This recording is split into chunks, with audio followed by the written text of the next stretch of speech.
Hello, this is Shadow of the Moon, and I certainly did not plan on doing this video today. I had planned already that when I would hit 100 subscribers, I was going to be doing a CyberDark Structure Deck unboxing and review as soon as it came out, and I actually had already purchased that, so that's going to be coming in October. But as of today, I have hit my first 100 subscribers, so go me!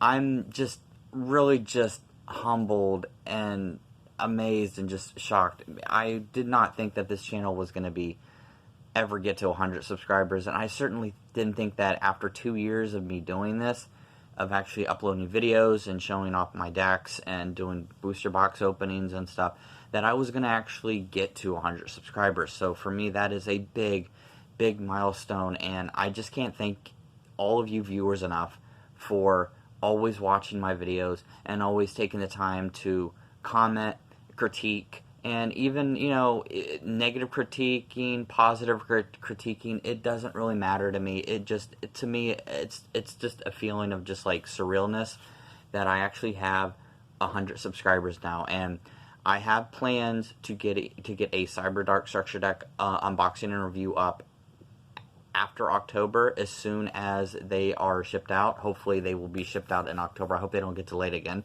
But that was going to be my 100 subscriber special, but I did not expect to hit it so soon.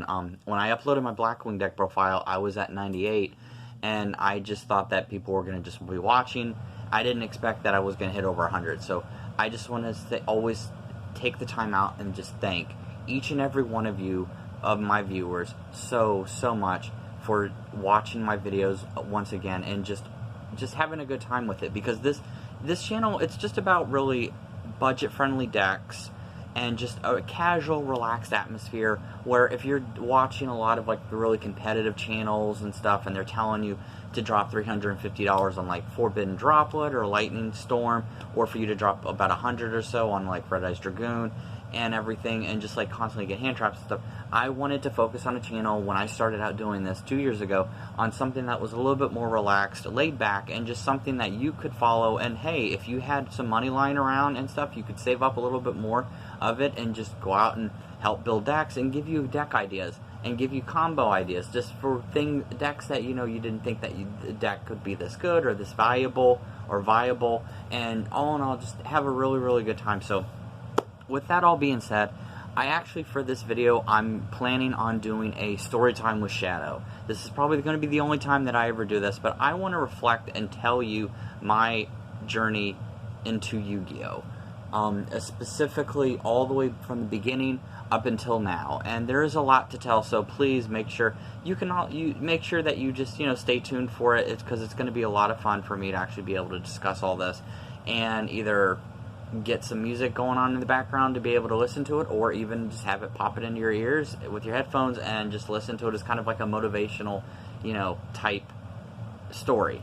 So it all started for me back in 2002. I started playing Yu-Gi-Oh! In July, around my birthday time. I was 15 at the time, so that seems like ages. I'm about to be, 35 years old next year, so wow, that time does really fly. I was there since the beginning, almost. I went to Walmart with my mom to pick up a new game.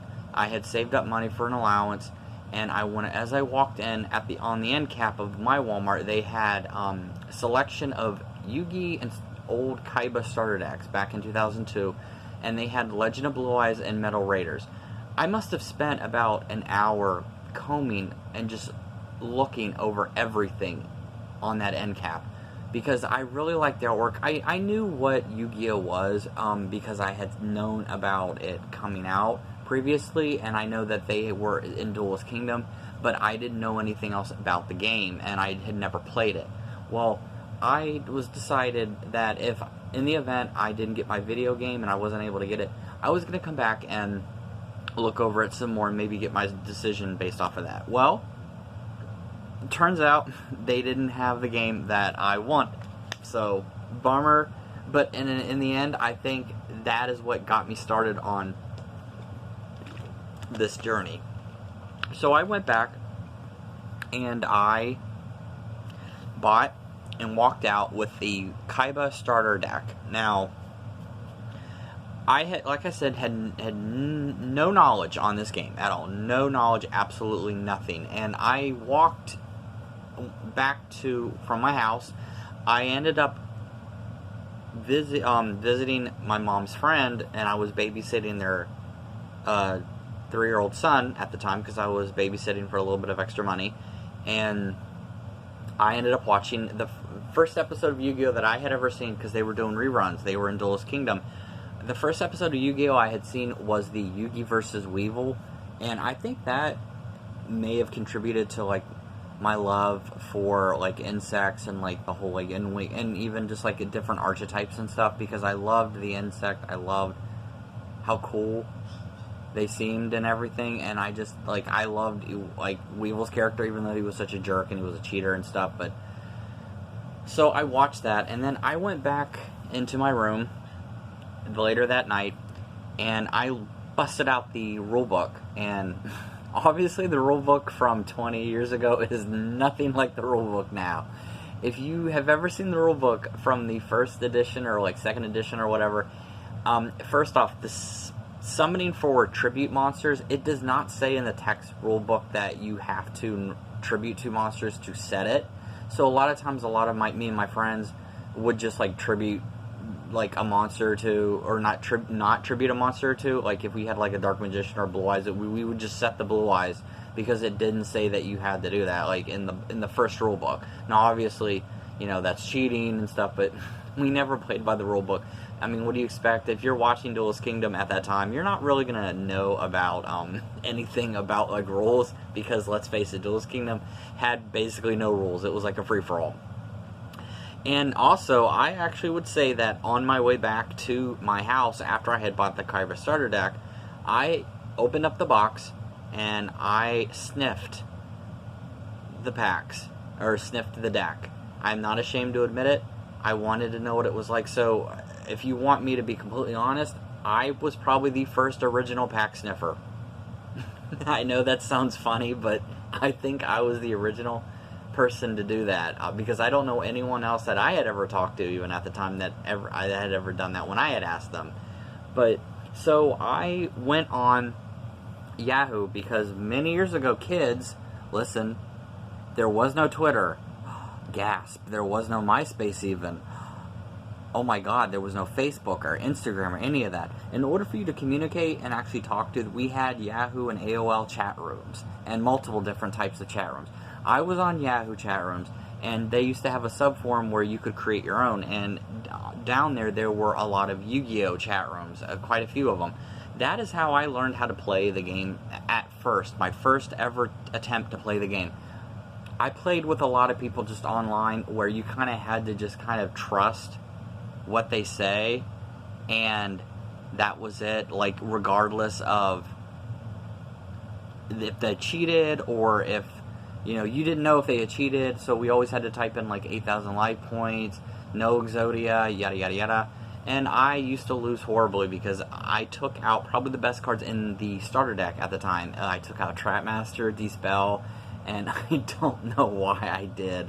I thought they weren't really good, but chances are those were probably some of the best cards in the deck. And I think I took out Wicked Worm Beast, which was such a bad idea.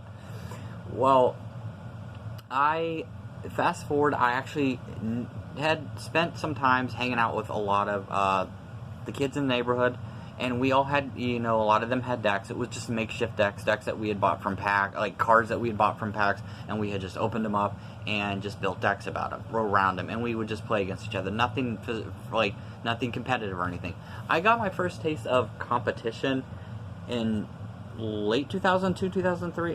2003.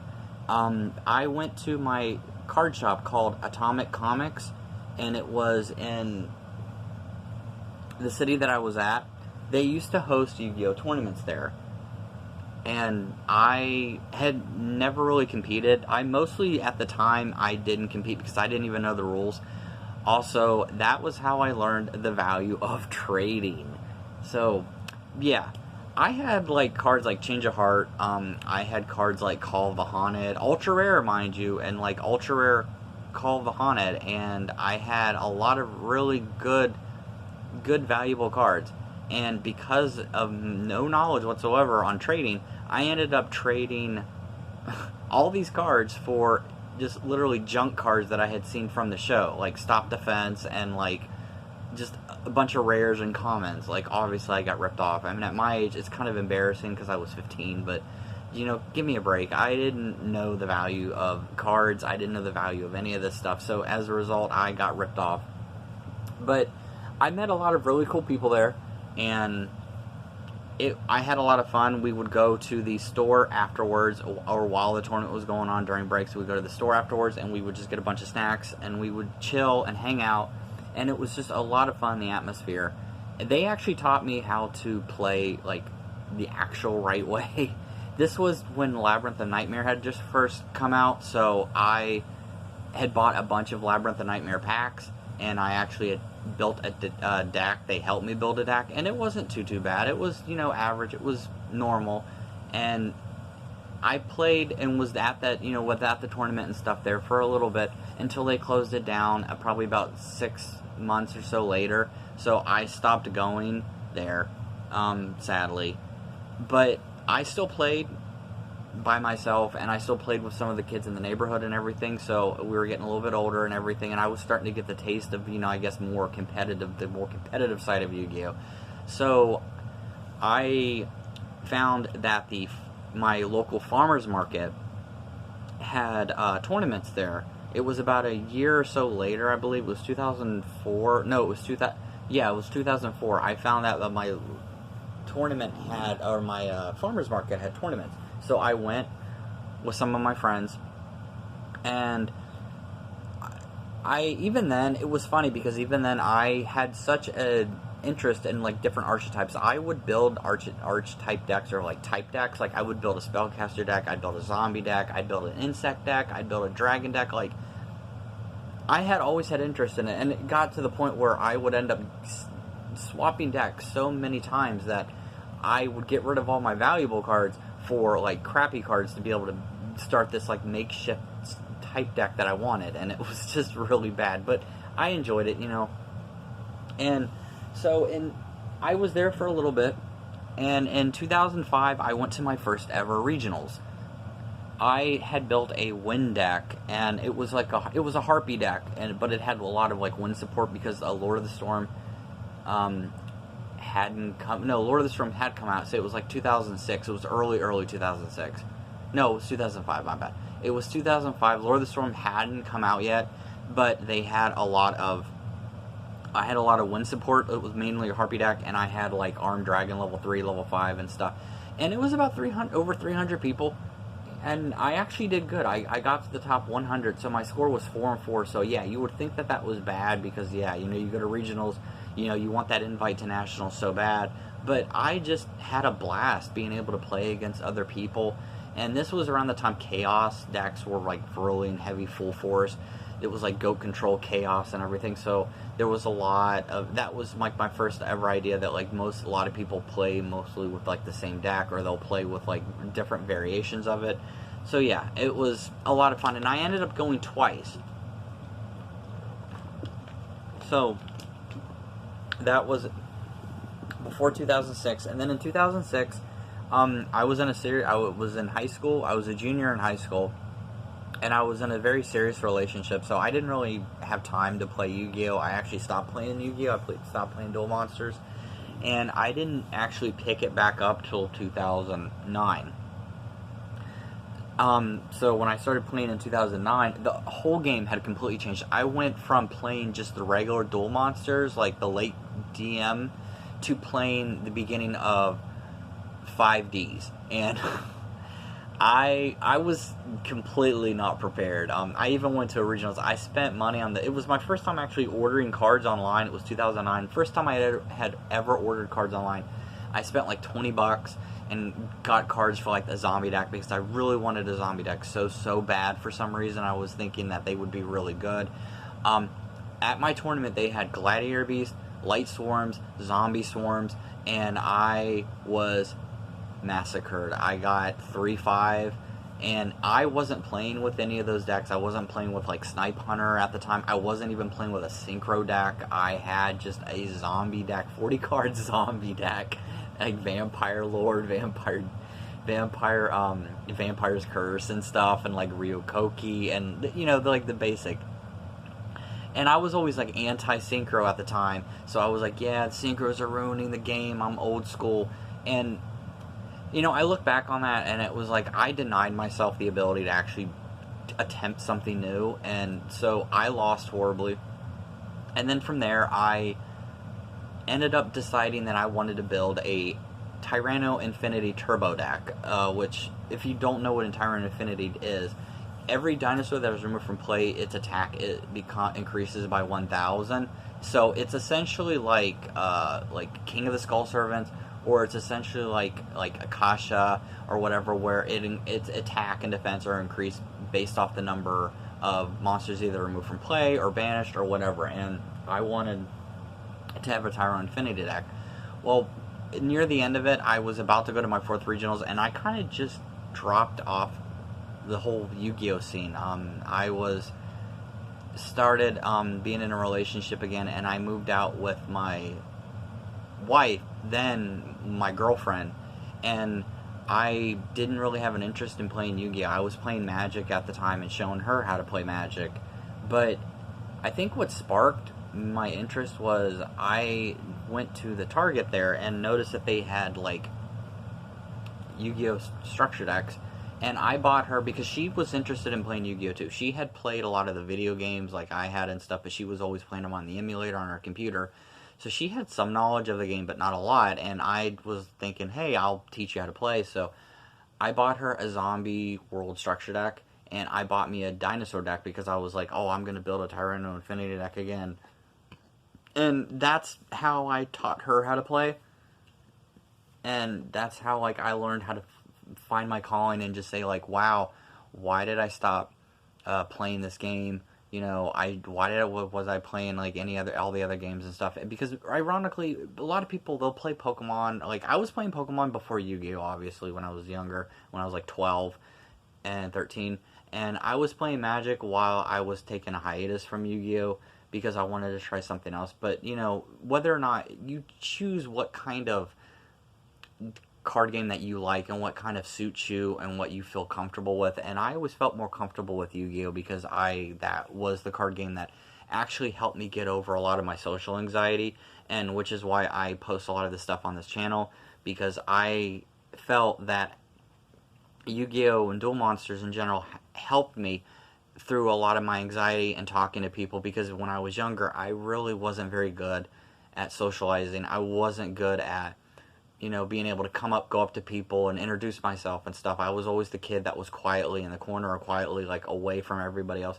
So it was a way for me to be able to talk to people because I would see that they were playing Yu-Gi-Oh and I saw they were playing it. So I would immediately, you know, go over there and be like, hey, I see that you're playing this game. I play it too. I have a deck and whatever. And then that would be, you know, we'd go from there if they were actually, you know, they played it. So I ended up getting into 5Ds in 2010 with my wife, because she had told me she had watched 5Ds. I had never watched 5Ds. I had literally just watched GX and then the original. So she got me into it and was thinking, honey, you're really going to like Synchros. So I played Synchros for the first time and was like laughing at how so much stuck in the past I was. Like I was like not wanting to move on. So from there, I started playing, and that's what got me into like the whole idea of Black Wings. I had always loved Harpies as the archetype and as the type deck. I had always loved Winged Beast. My first 2 regional decks were Wind decks, if that gives you any kind of like explanation or any kind of like substance of as to why I played Winged Beast. I just loved the artwork. I thought they were really cool, and I loved the attribute, and it was just something that just stuck with me for some reason. So from there, I picked up Black Wings, and just everything is from history. From that is history. From there, I just was playing. I played, updated my decks, had a lot of fun, and just slowly enjoyed the game even more. So, I mean, I haven't played regional since 2009, sadly, but I had a lot of fun memories when I was playing when I was younger, and when you get older, you realize that, hey, you have money, you can actually buy the cards now, you don't have to trade, because back then I didn't have really a lot of rare cards. I pretty much just had my deck and then some extra stuff, and then that was it. But ironically, now in this day and age, you can just buy cards online, and it makes it so much easier. It was stuff that I, wish that I would have had known when I was a teenager or was like a young adult and stuff, because I probably would have enjoyed the game a lot more if I would have been able to know that you could buy cards online. And I did, but in 2009, but it wasn't anything like near. I just bought like $20 worth of just zombie cards like Ill Blood and Vampire Lord and stuff, not knowing that the scene had completely changed for me. But which leads me to this channel. In 2019, I had decided to launch this channel because I wanted to show off different decks, my decks that I had that I was proud of, and just have booster box openings, and really enjoy myself, and let people see the more fun and more casual side of Yu-Gi-Oh that you can have. In terms of the future, like I said in my Blackwing video, I plan on doing my Halloween themed month of deck profiles, and I'll have a few deck profiles after leading up to Christmas. And then Christmas time, I'm going to be opening up a lot of products such as like the Maximum Gold, the 2021 10s, and then in February, I'm going to be opening up, January, February, going to be opening up the Synchro Storm booster box. And then just from there, I'll be updating my decks. I'll probably maybe buy another booster box or so, just to be able to show you, and just keep this channel going as long as I can. I'm enjoying it because I don't want to get big as like a channel. I don't care about getting 4,000, 50,000, like 5,000, 50,000 or whatever, 100,000 subscribers. I don't even care about getting 1,000 subscribers. To me, this is just fun, being able to post these videos for you, the viewer, and you getting to see everything close hand, just like and up front, and just seeing how fun the game can be. Because for me, it really did help me a lot. It helped me through my awkward years, especially as a teenager, to get over talking to people. And it did teach me, because, Yu-Gi-Oh! Does teach you math, and I do think that it is a very complicated game. In some ways, I think it is more complicated than Magic and Pokemon, because with Magic, you can pretty much have a deck, and you know that you're going to win for the most part, because there is no strategy behind it. If you've got this really overpowered deck, even from turn 1, you don't have a chance. With Yu-Gi-Oh! It's not like that.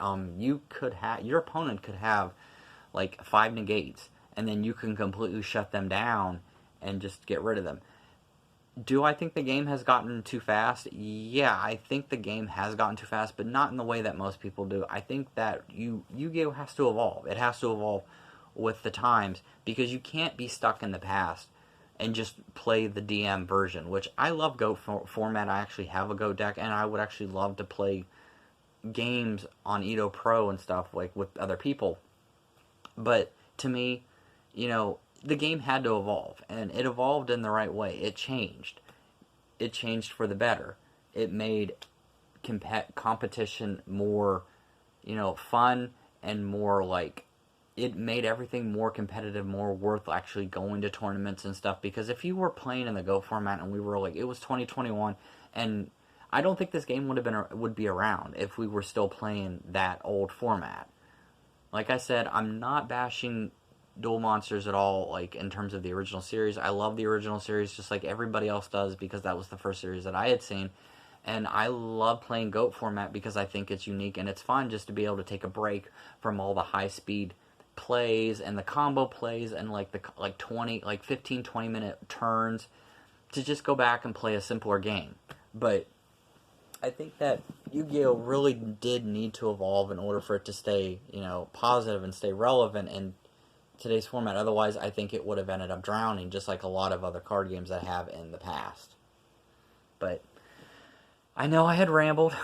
That was a lot of rambling. It is about almost 25 minutes into the video, and this is, I usually don't do videos like this. This may be a one-time thing, but I just wanted to show my appreciation and just thank each and every one of you for taking the time to watch my channel. And I'm just very humbled and just feel very privileged to have the opportunity to be able to do this. And I plan on maybe I'll take my camera with me and I'll go to like different stores and show off maybe the products that they have there, maybe do like a tour or something.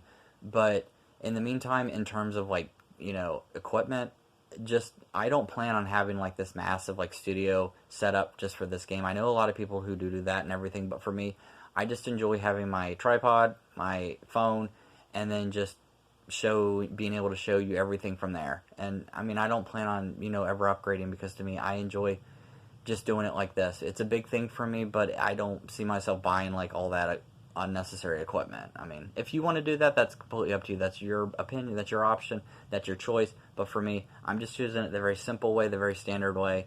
And I hope you enjoyed this video and just took the time to actually listen to it. I know it was long, and I just want to appreciate you guys. Thank you so much for this opportunity to watch my channel. And with that, I'll see you guys next time.